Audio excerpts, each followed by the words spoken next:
अंग्रेजी बोलने के लिए कुछ शब्दों का समूह है जो आपके वाक्य को बेस प्रदान करता है। यानी कि आप इन वाक्यों को स्विच नहीं कर सकते। मतलब कहने का मेरा ये है कि जैसे नॉर्मल सी वोकैबुलरी होती है ना, जहां पर आप एक शब्द की जगह पर कोई और शब्द भी यूज कर पाते हैं, उसका सिनोनिम यूज कर पाते हैं, मतलब उसका पर्यायवाची यूज कर पाते हैं या उसको एक्सचेंज कर पाते हैं। पर आज की क्लास जो है ऐसे शब्दों के ऊपर है जो अगर आपको इस्तेमाल करनी है अपने वाक्य में, उसका मतलब एक पर्टिकुलर मतलब है, उसका मीनिंग जो है अंग्रेजी में कुछ है, तो उसको आप चेंज नहीं कर सकते। क्या समझ में आ रही है बात जो समझा रही हूं? चलिए क्लास को शुरू करते हैं, आपको बेहतर तरीके से समझाते हैं।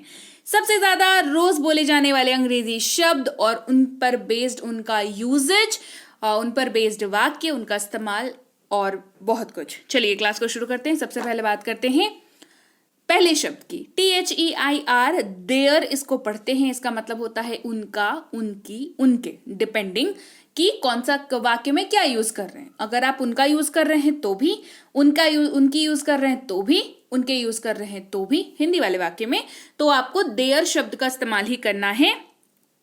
जैसे ये उनका घर है, दिस इज देयर हाउस। अब एक बात बताइए आप मुझे, अगर आपको ना पता हो कि उनका जो अंग्रेजी है वो देयर होता है, तो आप क्या इस्तेमाल करेंगे इसके जगह पर? आपके पास दूसरा कोई शब्द है? जी नहीं। फिर आपको वाक्य के पूरे स्ट्रक्चर को ही बदलना पड़ जाएगा। समझ रहे हैं बात को? इसीलिए मैंने कहा कि आज जो शब्द कराने वाली हूं उन शब्दों का एक्सचेंज नहीं है। मतलब आपको इनको जानना ही पड़ेगा अगर आप वाक्य सही से बनाना चाहते हैं तो सबसे पहला शब्द हमारे पास है THEIR, देयर, जिसका मतलब होता है उनका, और ये इस्तेमाल होता है जैसे ये उनका घर है, दिस इज देयर हाउस। अगला शब्द है हिम, जिसका इस्तेमाल होता है, सबसे पहले तो समझ लीजिए, पुरुष के लिए शब्द का इस्तेमाल होता है। अगर आप किसी पुरुष के बारे में बात कर रहे हैं तो आप हिम शब्द का इस्तेमाल करेंगे और इसका अर्थ होता है उसे या उसको, उसे या उसको। जैसे आप कहें उसे बुलाओ, कहेंगे कॉल हिम, जब उसे जो है उसे किसी लड़के के लिए आप बोल रहे हैं। जैसे कहते हैं ना कि उसे बुलाओ, और जिसके बारे में आप बात कर रहे हैं वो एक लड़का है, तो आप कहेंगे कॉल हिम। अगला शब्द है सकता है, सकती है, सकते हैं, सकता हूं। ये इसकी अंग्रेजी होती है कैन, और ये क्षमता यानी कि योग्यता को शो करता है, एबिलिटी को शो करता है, कुछ कर सकने की जो काबिलियत होती है उसको शो करता है। काबिलियत या तो होती है या तो नहीं होती है, ठीक है? तो दोनों ही केसेस में कैन का इस्तेमाल होता है। एक के साथ कैन के साथ नॉट लग जाता है, ठीक है? तो वो किसी और दिन, किसी और क्लास में आज कैन को समझ लीजिए। सकता है, सकती है, सकते हैं, सकता हूं, योग्यता दिखाता है यानी कि एबिलिटी को दिखाता है। कैन का इस्तेमाल जैसे वह तैर सकती है, शी कैन स्विम, वह तैर सकती है, she can swim. Hey everyone, welcome to B banker spoken English class. स्वागत है आपका आज की क्लास में, आज की वीडियो में। मैं हूं प्रीति मैम, और आज की क्लास में हम लोग पढ़ रहे हैं ऐसे शब्द जिनको अगर आपने वाक्य में उनका मतलब अगर आप हिंदी वाले वाक्य में इस्तेमाल कर रहे हैं तो अंग्रेजी में आपको इनको जानना ही पड़ेगा ताकि आप अंग्रेजी वाक्य बोल पाए। रीजन इनका सब्स्टिट्यूट नहीं है, इनका एक्सचेंज नहीं है। समझ रहे बात को? फिर वाक्य का स्ट्रक्चर बदलना पड़ जाएगा, फिर वो बहुत एडवांस वाली बातें हो जाएंगी, ठीक है? मेरा काम है आपको इतना तो जरूर पढ़ा देना, इतना तो जरूर सिखा देना जिससे आप आम जिंदगी में आराम से अंग्रेजी बोल पाए। क्लास को आगे बढ़ाने से पहले बता दूं, ऐप जो है बी बैंकर इंग्लिश की लॉन्च हो चुकी है गूगल प्ले स्टोर पर। जहां पर जाकर के आप ऐप इंस्टॉल करते हैं वहीं पर चले जाएंगे, गूगल प्ले स्टोर में जाएंगे, वहां पर बी बैंकर इंग्लिश का ऐप लिखेंगे, सर्च करेंगे, इंस्टॉल करेंगे अपनी फोन पर, वहां पर अपने आप को रजिस्टर करेंगे। रजिस्टर कैसे करना है वो क्लास के एंड में बताऊंगी। उसके पहले बता दूं, ऑफर चल रहा है प्रीमियम स्पोकन इंग्लिश की जो हमारी बैच है, जो कि 2499 की है, वो अभी ऑफर के तहत 299 में मात्र कराई जा रही है, जहां पर आपको मिलती है क्लासेस पूरी की पूरी 60, साथ ही 60 PDF नोट्स, होमवर्क, उसके आंसर शीट एंड और भी बहुत कुछ एक्सप्लेनेटरी चीजें भी। तो आपको कैसे करना है, आपको इंस्टॉल कर लीजिए। रजिस्टर कैसे करना है वो क्लास के लास्ट में बता दूंगी। BB22 कूपन है, इसको इस्तेमाल करेंगे तो आपका जो 2499 है वो 299 कन्वर्ट हो जाएगा। वो भी बहुत आसान कर रखा है, वो भी क्लास के एंड में बता दूंगी। 2 महीने का कोर्स है, यानी कि 60 दिन होते हैं 2 महीने में, और इसी हिसाब से आपको 60 क्लासेस मिल जाती हैं। लेकिन वैलिडिटी जो है इस कोर्स की वो पूरे 6 महीने की है। मतलब आप जो है इस कोर्स को एक बारी करके, एक बारी रिवाइज करके, फिर एक बारी कर सकते हो, और काफी अच्छी वैलिडिटी है, तो आप जरूर इस कोर्स को कर लें। इसके अलावा कोई भी परेशानी या दिक्कत होती है इन सब बातों के बाद भी, तो आप इस नंबर पर व्हाट्सएप कर सकते हैं सुबह 10 से शाम के 6 तक। फ्री क्लास या ई बुक से संबंधित कोई परेशानी होती है तो इस नंबर पर व्हाट्सएप कर सकते हैं सुबह 10 से शाम के 6 तक। समय का ध्यान रखेंगे और 10 से 6 का ख्याल रखेंगे, क्योंकि लोग हैं जो काम करते हैं उनका भी समय होता है, तो 10 से 6 के बीच ही आप व्हाट्सएप करेंगे, राइट। इसके अलावा आप हमारी ई बुक्स ले सकते हैं इस वाली वेबसाइट पर जाकर के। इस वाली वेबसाइट पर आपको सारी की सारी जो भी ई बुक्स हमारी अवेलेबल हैं वो मिल जाएंगी। वहां से आप इनको अपनी मोबाइल पर डाउनलोड कर सकते हैं। और चलिए अब क्लास को आगे बढ़ाते हैं अगले शब्द के साथ, जो कि है वेयर, जिसका मतलब होता है कहां। ये जगह के बारे में पूछने के लिए इस्तेमाल होता है। अगर आप किसी से कोई सवाल कर रहे हैं और जहां पर आपका जो सवाल करने का जो मोटिव है वो जगह से संबंधित है, तो आप वेयर शब्द का इस्तेमाल करेंगे। जैसे आप कहाँ रहते हैं, वेयर डू यू लिव। आप कहाँ रहते हैं, वेयर डू यू लिव। अगला शब्द है माई, जिसका मतलब होता है मेरा या मेरी, डिपेंडिंग कि वाक्य कौन सा है, लेकिन दोनों की ही अंग्रेजी जो है वो माई होता है। जैसे ये मेरी कार है, दिस इज माई कार। ये मेरा मोबाइल है, this is my mobile. Clear. Hindi का वाक्य में मेरा मेरी हुआ क्योंकि विषय वस्तु के ऊपर डिपेंड करता है मेरा या मेरी लगना, लड़के या लड़की के ऊपर नहीं डिपेंड करता है। लेकिन अंग्रेजी जो है वो सेम रहेगी। माई जो है वो शब्द मेरा के लिए भी इस्तेमाल होता है और मेरी के लिए भी इस्तेमाल होता है। अगला शब्द है विच, जिसका मतलब होता है कौन सा। ये जो है किसी की पसंद पूछने के लिए इस्तेमाल होता है, और नॉर्मली जो है आपका नॉन लिविंग थिंग्स के लिए इसका इस्तेमाल किया जाता है। जैसे आपका बैग कौन सा है, विच इज योर बैग, ये नॉन लिविंग थिंग है। बैग क्या है, नॉन लिविंग थिंग है, तो हमने कहा विच इज योर बैग, आपका बैग कौन सा है। अगला शब्द है ही, जिसका मतलब होता है वह या उसे। और सबसे अहम और सबसे जरूरी बात इसके मतलब के बाद वो ये है कि ही का इस्तेमाल आप सिर्फ और सिर्फ पुरुष के लिए करेंगे। जैसे वह जा रहा है, ही इज गोइंग। ये जो वाक्य है वह जा रहा है, इस हिंदी वाले वाक्य को पढ़ के आपको क्लियरली पता है कि किसी लड़के की या किसी पुरुष की बात की जा रही है।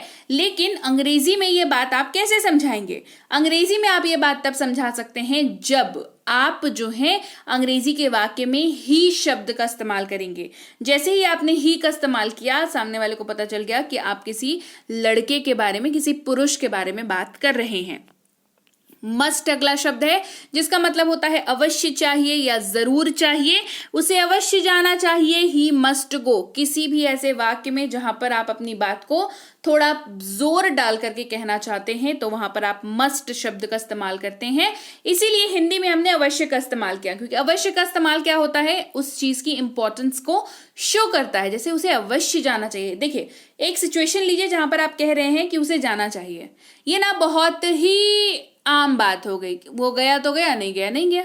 आपकी बात जरूरी है ये इसमें पता नहीं चली, आपने कहा उसे जाना चाहिए। ये आपकी राय भी हो सकती है, आपका सजेशन हो सकता है, लेकिन जब आपने कहा उसे अवश्य जाना चाहिए तो आपने अपनी बात को पे थोड़ा जोर डाला है ना, उसे अवश्य जाना चाहिए। तो अंग्रेजी में इसको कैसे समझाएंगे, हम मस्ट शब्द का इस्तेमाल करेंगे, कहेंगे ही मस्ट गो। अगला शब्द है वी, जिसका मतलब होता है हम लोग, हम सब।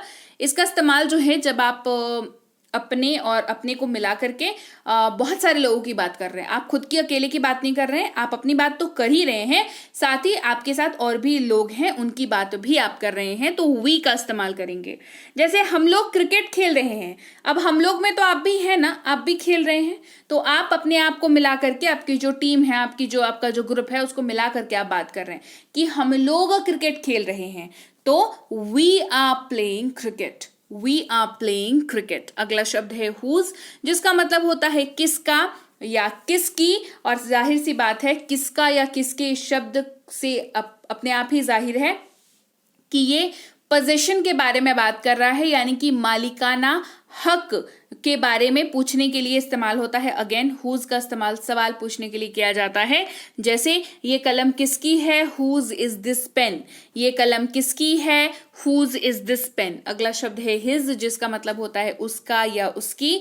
एक बात बहुत ही गौर करने वाली कि हिज शब्द का इस्तेमाल मेल यानी कि पुरुष के लिए किया जाता है। तो मेक श्योर करेंगे जब भी आप किसी पुरुष के बारे में बात करेंगे तो आप इस्तेमाल करेंगे शब्द हिज का।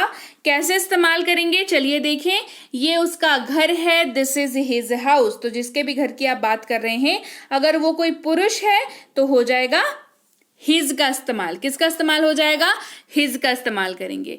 हाउ अगला शब्द है जिसका मतलब होता है कैसे या कैसा, या तरीका पूछने के बारे में इस्तेमाल किया जाता है, यानी कि प्रोसेस या मैनर जो कह लीजिए, इसके बारे में पूछने के लिए इस्तेमाल इसका किया जाता है। जैसे इसका इस्तेमाल कुछ यूं होगा, आपका दिन कैसा बीता, हाउ वॉज योर डे।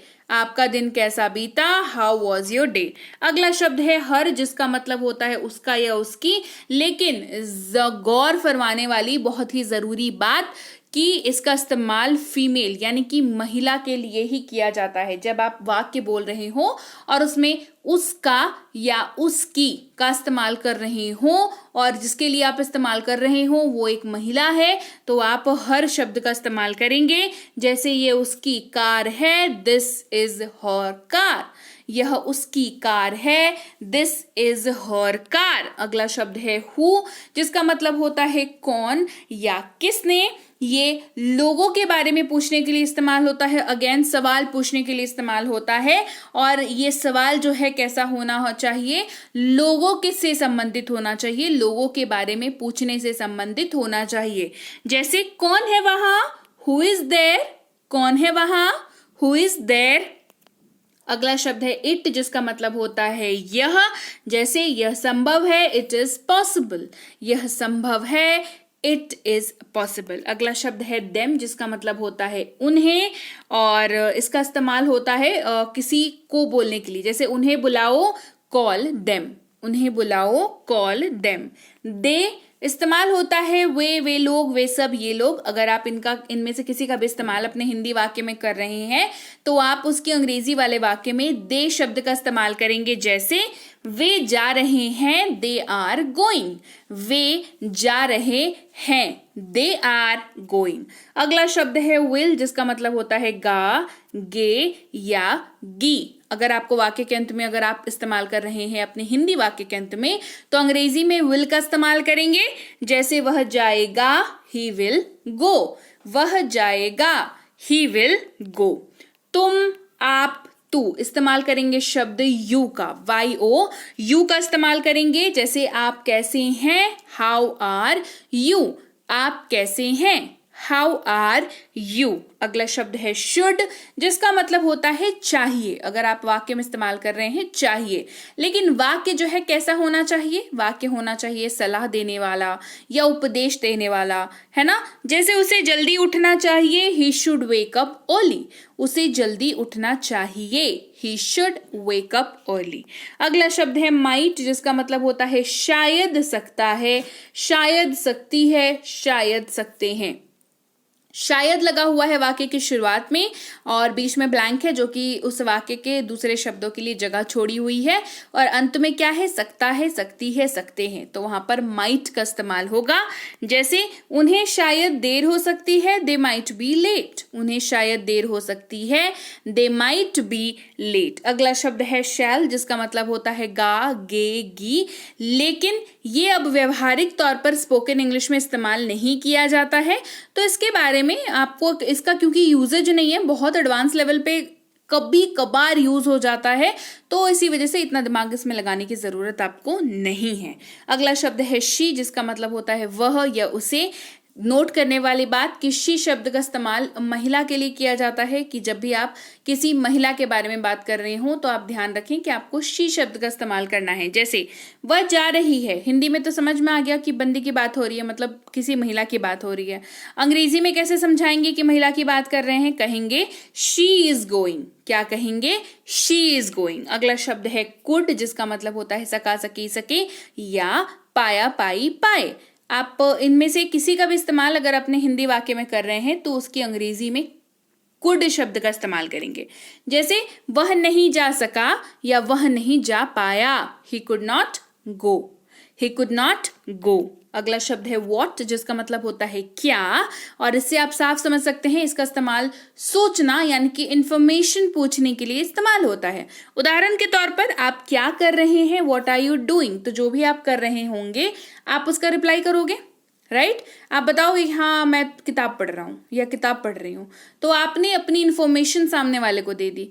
तो जब आपको इन्फॉर्मेशन किसी से निकलवानी हो तो आप सवाल करेंगे व्हाट का इस्तेमाल करके। अगला शब्द है योर, जिसका मतलब होता है तुम्हारा, तुम्हारी, आपका, आपकी, तेरा, तेरी, राइट?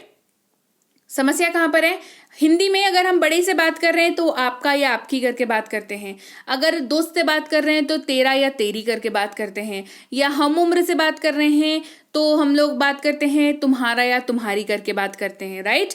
तो यहाँ पर आपके पास तो है हिंदी में वैरायटीज के शब्द, लेकिन अंग्रेजी में एक ही शब्द है, दैट इज योर। जैसे तुम्हारा नाम क्या है तो भी होगा व्हाट इज योर नेम, तेरा नाम क्या है, व्हाट इज योर नेम, आपका नाम क्या है, what is your name, right? चलिए आगे बढ़ते हैं, इट्स की बात करते हैं। देखिए ITS अपोस्ट्रोफी कहीं नहीं लगी हुई है। अपोस्ट्रोफी का मतलब होता है ये एक ऊपर में जो कॉमा लगता है ना दो लेटर्स के बीच, उसको अपोस्ट्रोफी कहते हैं। अगर यहाँ पे लगी हुई होती तो ये हो जाता अपोस्ट्रोफी S, राइट? लेकिन यहाँ पर नहीं लगी हुई है तो यहाँ पर इसका मतलब हो जाता है इसका, इसकी, इसके, डिपेंडिंग वाक्य कौन सा है। जैसे इसका रंग अच्छा है, इट्स कलर इज नाइस, इसका रंग अच्छा है, इट्स कलर इज नाइस। अगला शब्द है व्हेन, जिसका मतलब होता है कब या जब। क्या मतलब होता है? कब या जब। साफ सी बात है, ये समय के बारे में पूछने के लिए इस्तेमाल किया जाता है। आस्क्स अबाउट टाइम, समय के बारे में पूछने के लिए इस्तेमाल होता है। जैसे हम कब जाएंगे, व्हेन विल वी गो, हम कब जाएंगे, व्हेन विल वी गो। अगला है आवर, जिसका मतलब होता है हमारा, हमारी, राइट? जैसे ये हमारा घर है, दिस इज आवर हाउस, यह हमारा घर है, दिस इज आवर हाउस। अगला शब्द है वाई, जिसका मतलब होता है क्यों या क्यों, ठीक है? ये कारण पूछने के लिए इस्तेमाल होता है। साफ सी बात है, क्यों पूछ रहे हैं यानी कि कारण पूछ रहे हैं तो वाई शब्द का इस्तेमाल करेंगे। जैसे वह क्यों रो रहा है, वाई इज ही क्राइंग, वह क्यों रो रहा है, वाई इज ही क्राइंग। आई इस्तेमाल होता है शब्द मैं का, है ना? बहुत आसान है, ये सबको पता है। मैं की जगह पर आई का इस्तेमाल करते हैं आप। जैसे मैं बाजार जा रहा हूं, I am going to market. Class की शुरुआत में मैंने आपको बताया था ऐसे शब्दों को करा रही हूं जो इररिप्लेसेबल है ना, जिनका सब्स्टिट्यूट नहीं है। अगर आप हिंदी में इस्तेमाल कर रहे हैं कि मैं बाजार जा रहा हूं तो अंग्रेजी में आई का इस्तेमाल ही करोगे, ही, शी, इट का इस्तेमाल तो करेंगे नहीं। या आई का पर्यायवाची कुछ इस्तेमाल कर सकते हैं क्या? नहीं कर सकते हैं। तो जहां पर मतलब देखिए वोकैबलरी जो है वो काफी तरह की वोकैबलरी होती है। एक तो ये है कि भैया डिक्शनरी ही खा जाए हम लोग, है ना, ऐसा तो पॉसिबल नहीं है। तो मैं आपको ऐसे शब्द कराती हूँ, कैटेगराइज करा के कराती हूँ। कुछ शब्द ऐसे होते हैं जो रेगुलर लाइफ में यूज होते हैं, कुछ इररिप्लेसेबल होते हैं। जैसे कि आज की क्लास है, जो शब्द आप रिप्लेस नहीं कर सकते, है ना, फिर स्ट्रक्चर चेंज करना पड़ जाता है सेंटेंस का। ओके, तो ये बहुत इंपॉर्टेंट शब्द हैं। बढ़ते हैं आगे। मे का इस्तेमाल बताती हूँ, MAY में, जी नहीं, महीने की बात नहीं कर रही हूँ, मतलब ये मंथ नहीं है। मे ये है शब्द जिसका इस्तेमाल होता है सकता है, सकती है, सकता हूँ, सकते हैं के तौर पर। लेकिन है यहाँ पर, लेकिन ये है कि ये वाक्य जिसमें आप इस्तेमाल करने जा रहे हैं वो वाक्य संभावना जताने वाला होना चाहिए, अनुमति लेने वाला होना चाहिए। जैसे आप कहते हैं ना, मे आई कम इन, क्या मैं अंदर आ सकता हूँ, मे आई कम इन, तो ये क्या हुआ, अनुमति या अनुरोध वाला वाक्य होना चाहिए। जैसे हमें देर हो सकती है, वी मे बी लेट, हमें देर हो सकती है, वी मे बी लेट, ये संभावना जता रहे हैं। क्या मैं अंदर आ सकता हूं, मे आई कम इन, है ना, ये हो गया अनुमति जताने वाला वाक्य। तो ऐसे वाक्यों में आप मे का इस्तेमाल करेंगे। अगला शब्द है whom, WHOM, whom इसको पढ़ते हैं। इसका इस्तेमाल किसको, किसे, जिसे, इन तीनों के जगह पर आप कर सकते हैं और ये लोगों के बारे में पूछने के लिए इस्तेमाल होता है, लेकिन एक कंडीशन है, दैट इज कि ये दो व्यक्तियों के बीच में यूज होता है किसी तीसरे के बारे में बात करने के लिए। जैसे आप हैं, आपका दोस्त है और फिर कोई एक और आपका दोस्त है, तो आप जो पहले हैं, आप अपने दोस्त से किसी और दोस्त के बारे में बात कर रहे हैं। जैसे एग्जाम्पल देखिए, आपने किसे देखा, ये बात आप किससे करते हैं, किसी दूसरे व्यक्ति से कर रहे हैं, किसी तीसरे व्यक्ति के बारे में, तो यहां पर whom का इस्तेमाल करता है। whom did you see, whom did you see, right. तो चलिए भाई, ये थी आज की क्लास। कैसी लगी कमेंट करके मुझे सबसे पहले तो ये बता दीजिए। इसके बाद मैं आपको बताती हूँ ऐप पर रजिस्टर कैसे करना है। सबसे पहले तो जैसे ही आप पहली बार ऐप को ओपन करेंगे, आपको दिखेगा लॉगिन और रजिस्टर नाउ। तो आपको रजिस्टर नाउ पर जैसे जैसे बता रही हूँ वैसा वैसा करते जाना, ठीक है। रजिस्टर नाउ पर क्लिक करना है, फिर आप इस वाली पेज पर पहुंच जाओगे, ये वाली पेज खुल जाएगी। यहाँ पर आपको अपना नाम डालना है, मोबाइल नंबर डालना है, ईमेल आईडी डालना है और अपना पासवर्ड सेट करना है। कोई भी बढ़िया सा पासवर्ड सेट कर लेना, आसान सा पासवर्ड सेट करना, ठीक है, जो याद रहे 6 डिजिट का। उसके बाद रजिस्टर पर क्लिक कर लेना। रजिस्ट्रेशन हो गया आपका, रजिस्ट्रेशन हो गया। फिर आपको ओपन करेंगे तो नीचे कोर्सेज दिखेंगी, कोर्सेज पे क्लिक करेंगे तो आपको दिखेगी लाइव क्लास, रिकॉर्डेड क्लास। ये रिकॉर्डेड क्लास है, ठीक है। रिकॉर्डेड क्लास पर क्लिक करेंगे, फिर व्यू नाउ पर क्लिक करेंगे। रिकॉर्डेड क्लास को क्लिक करेंगे तो ये वाली पेज पर पहुंच जाएंगे, ठीक है। फिर व्यू नाउ को क्लिक करेंगे तो ये वाली पेज पर पहुंचेंगे और यहाँ पर क्लासेस को क्लिक करेंगे।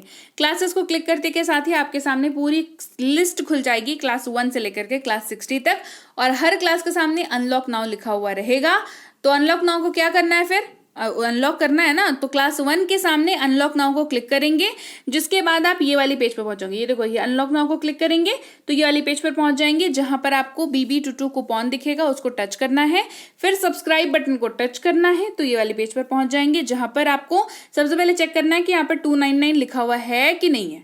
299 लिखा हुआ है, वेल एंड गुड। आप उसके बाद अपने फोन पे, पेटीएम, गूगल पे, MobiKwik, free charge, net banking, internet banking, credit card, debit card, कुछ भी यूज करते हो आप, उससे आप पेमेंट कर सकते हैं। पेमेंट सक्सेसफुल होते ही आपका एडमिशन हो गया।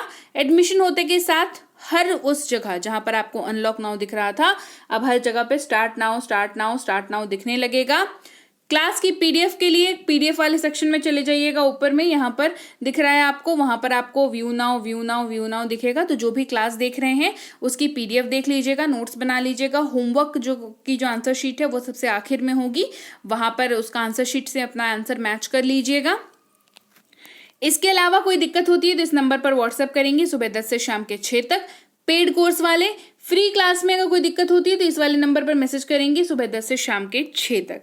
हमारी ई बुक्स लेने के लिए इस वाली वेबसाइट पर जा सकते हैं, वहां जाकर के आप हमारी ग्रामर की ई बुक ले सकते हैं, आप हमारी 1000 वोकैबुलरी वाली ई बुक ले सकते हैं, आप टेंसेस की ई बुक ले सकते हैं, बेसिक प्लस की ई बुक ले सकते हैं, साथ ही मिनी स्पोकन इंग्लिश की ई बुक भी आप ले सकते हैं वहां पर जाकर के। इसके अलावा हमारी व्हाट्सएप ग्रुप को ज्वाइन करना बिल्कुल मत भूलिएगा, जहां पर आपको रोज की क्लास की अपडेट मिल जाती है कि कौन सी क्लास हो रही है, क्या क्लास हो रही है। आज आप नहीं देख पाए तो आप अपने व्हाट्सएप से ही देख सकते हैं क्लास को।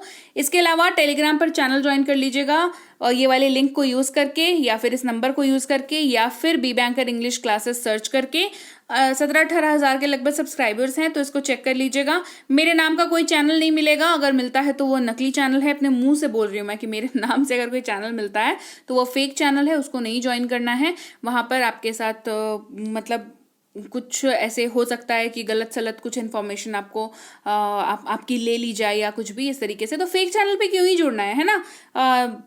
ओरिजिनल चैनल के लिए जो ऑथेंटिक ऑफिशियल चैनल है उसके लिए आपको यहाँ पे लिंक दे रखा है, नंबर दे रखा है, नाम दे रखा है, सब्सक्राइबर्स बता दिया, इसके बाद भी क्या दिक्कत होगी, है ना।